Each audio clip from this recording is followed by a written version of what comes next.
Pasca pemungutan suara ulang di TPS 32 Pakuncen Wirobrajan Yogyakarta, tempat seniman Butet Kertarijasa mencoblos, paslon Capres-Cawapres 02 tercatat unggul atas paslon 01 dan 03. Padahal sebelum PSU digelar, di TPS ini paslon 03 meraup suara terbanyak. KPU Kota Yogyakarta pada 24 Februari 2024 menggelar pemungutan suara ulang atau PSU di 3 TPS sekaligus.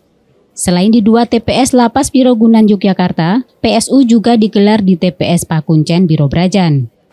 Di TPS tempat seniman kondang Butet Kertarijasa ini mencoblos, paslon 02 Prabowo Gibran berbalik unggul atas paslon Ganjar Mahfud maupun Anies Muhaimin. Berdasarkan penghitungan hasil PSU, paslon nomor urut 02 meraih 49 suara, disusul paslon 03 sebanyak 34 suara, dan paslon 01 dengan raihan 11 suara. Hasil ini berbeda pada saat pencoblosan tanggal 14 Februari 2024 lalu atau sebelum PSU dilaksanakan, di mana ketika itu paslon Ganjar Mahfud meraih suara terbanyak, disusul Prabowo Gibran dan Anies Muhaimin. Hasilnya itu total ada 98 suara yang masuk kayak gitu. Kemudian untuk paslon nomor 1 itu ada 11 suara, kemudian paslon nomor 2 itu 49 suara dan paslon nomor 3 itu 35 suara kayak gitu.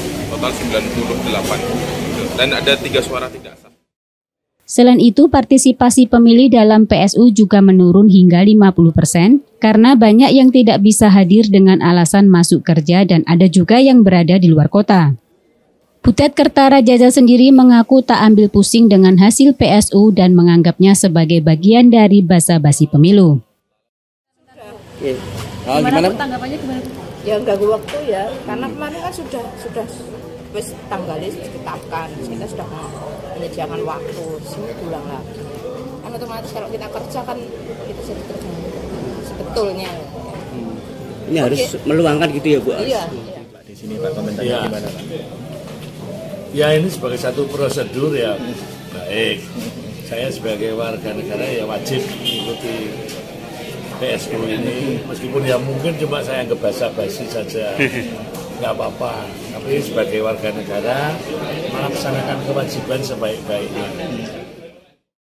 Sementara itu, dari keseluruhan jumlah pemilih di TPS 32 Pakuncen sebanyak 191 DPT dan 2 DPTB, terdapat 98 pemilih yang menggunakan hak pilihnya, sedangkan 95 orang tidak menggunakan hak pilihnya. Dari 98 pemilih itu terdapat 95 suara sah, serta 3 suara tidak sah. Dari Yogyakarta, Heru Trijoko, iNews melaporkan.